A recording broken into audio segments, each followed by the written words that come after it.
Hello again, everyone. It has been a bit of time since I've posted a video, and I do apologize for neglecting all of you Noita players who I'm sure are dying to see the continuation of the New Players Guide series. But worry not, I have returned with the milk, and by milk I mean the continuation of the first video, or at least the sequel of the New Player's Guide.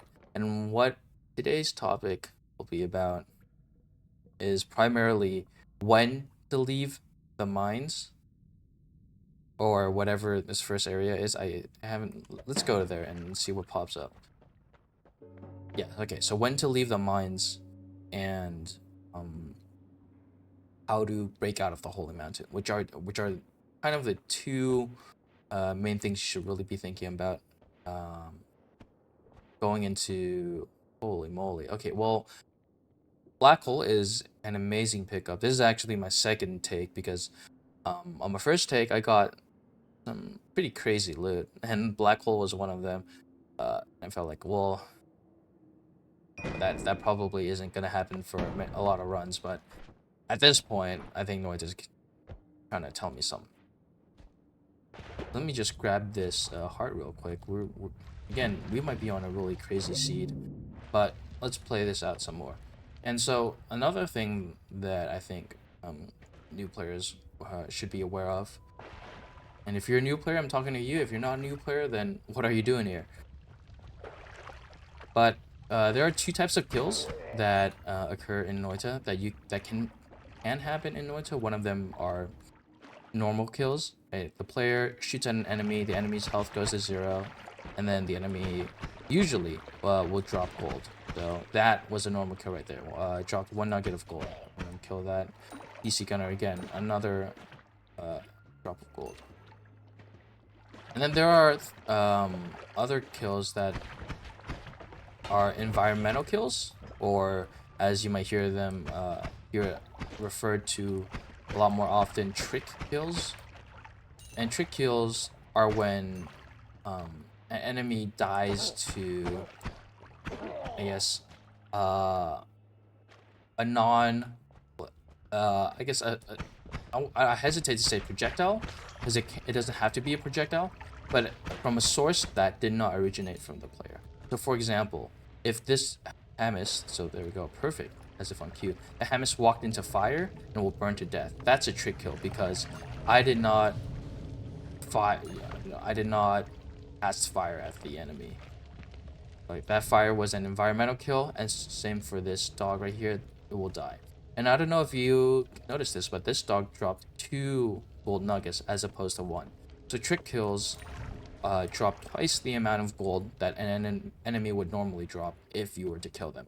And that becomes really helpful when you want to get enough gold to go to the next holy mountain. Look there, there's a heart right there. Of course, you're not going to be able to get trick kills on every single enemy, right? Because it does, sometimes if you want to, for example, if you want to kick an object into an enemy to kill them, it requires you to, well, not be shooting at them, and they will be shooting at you more often than not. So it is a risk, but with a really good payout. Let's see what this one is. So the idea is, if you see an enemy burning, or drowning, or or like dying to something, right? Or like toxic rock, do not interrupt them, as the saying goes, right? Don't interrupt your enemy if he's making a mistake, because that will your patience will pay out in netting you extra gold. Now, again, to revisit, when is the right time to leave the Holy Mountain? The best time to leave the Holy Mountain is not just when you have 600 gold, but it's when you still have enough health to do a Steve kill. Now, if you know about Steve, you'd be like, what the fuck? How are you gonna kill Steve when you're right at the first Holy Mountain? No. Sure, maybe we got some like good loot, but it's not enough to kill Steve. Well, you don't actually need. This is gonna be a little bit annoying to get this heart right here, but oh, never mind. You don't actually need god tier loot in the early game. Let's say, you know, you've been goofing around a little bit, and so okay, I'll just fill this normally. You've been goofing around a little bit, so you don't really have enough health to continue exploring, and you're at like 300, 400 gold. Well, that's alright, because you'll get more gold when you kill Steve. So in actuality, you don't really need to save up to 600 health. And also, what we got here was chaotic polymorphine, which is going to be actually really helpful. Normally, you know, you'd see polymorphine and be like, oh gosh, want to stay away from that. But let's go to the next holy mountain and I'll show you what I'm talking about. So we're entering the holy mountain with only 405 gold, which is much less than the recommended 600 or so. Well, that's no problem. Teleport again. We got circle of transmog, black hole, circle of stillness. Now this puts me in a very interesting position because I just picked up 2 spells that can be used to kill Steve quite easily, in fact. One of them is this circle of stillness and the other is circle of transmogrification. Now, it's unlikely that you'll find, or it's not unlikely, but it is a pleasant surprise whenever you find what we call a Steve killer, something to kill Steve. And oh my goodness, we have some insane perks. Get this statue placed. Now, what I'm gonna recommend for new players, yeah, even new players, is that you get down what we call a statue kick. So what you want to do is sort of kick the statue until it's resting on the right half of this perk platform. You can do it with the left half. I just prefer it to do it on the right half because it minimizes the travel time. So what's going to happen is that I'm going to break out of the holy mountain. Now, you might be saying, QZ, if you do that, then Steve will appear. Yes, that's what I've been talking about the whole time. We are going to kill Steve. It's going to give us gold. It's going to make it so we can break out of the holy mountain and edit our wands. And it's something that we all need to learn eventually. If you want to get some god runs going, you're going to want to learn how to kill Steve really, really early on. And so this is the most reliable way to do it. You don't need any special wands, you don't need any spells, you don't need any perks. What I'm going to do is break the holy mountain. I'm going to quickly run over here to the statue, and when Steve spawns, we're going to kick a statue right into him and deal 1112 damage. So this is another example of what we call a trick kill, because it was the statue that killed Steve, not us, clearly. But another way you can do that is, another way you can kill Steve is to use your circle spells. So if you can freeze Steve, he will drop down, be frozen, and you can just do a little bit of a kick. So that's what we call a freeze melee, and I'll show you on another enemy. Polymorph also affects Steve, so that's another easy way you can kill him. But we have the statue, so even though we had 2 surefire ways to kill him, we can just use the statue. I'm going to grab explosion immunity for my perk. Now let me go show you what I mean by freeze melee and freeze kicking an enemy. Now that is a ranged enemy. Here, this guy might be easier to deal with. So I'm going to freeze him, and you see this, he turns blue, right? And when he turns blue, that means you can melee them. So I'm going to kick him, and then you're going to shatter. You can do that to Steve, and it will also either take him to 1 health or instantly kill Steve. Either way, it makes him a lot easier to deal with. And with the circle of transmog, so I don't know why this guy's not attacking me, but this makes for a perfect test subject. Oh, please, if I do that, right, use a circle, it'll turn an enemy into a sheep with like 4 HP, and you can just simply shoot at him with any basic, I guess it's 3 HP, but you can shoot at the sheep with any basic, offensive spell, and that will instantly kill Steve as well.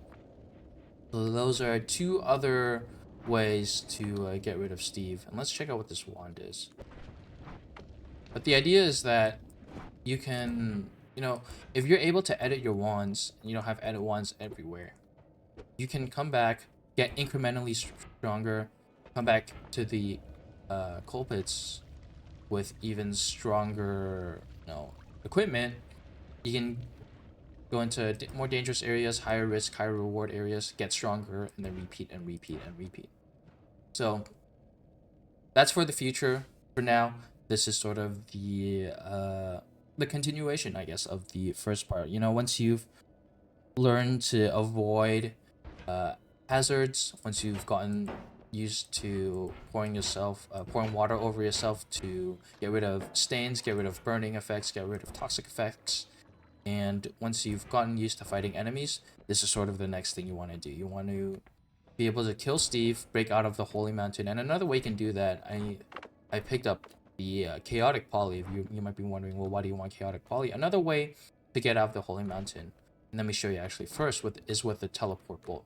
Now there is a trigger here that I'm highlighting with my cursor. It's kind of the estimated area, but if you could, it's really helpful to just kind of eye this little slant.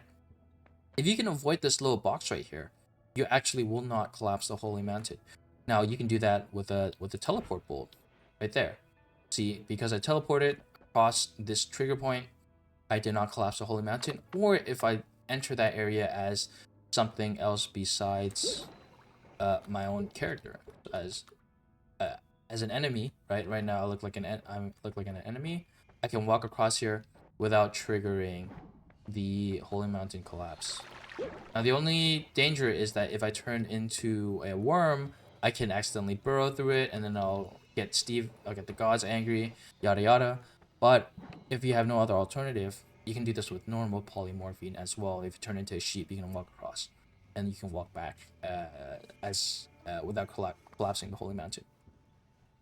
So the things to focus on, at least for this second part of the new player series, is to get trick kills whenever you can, whenever it's safe to do so.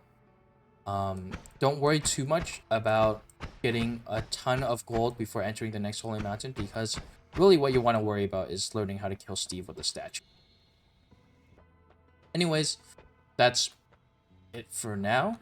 As always, feel free to ask any questions. I do apologize for the time in between videos after I decide to start some form of series. But I do appreciate you watching, and good luck with the runs.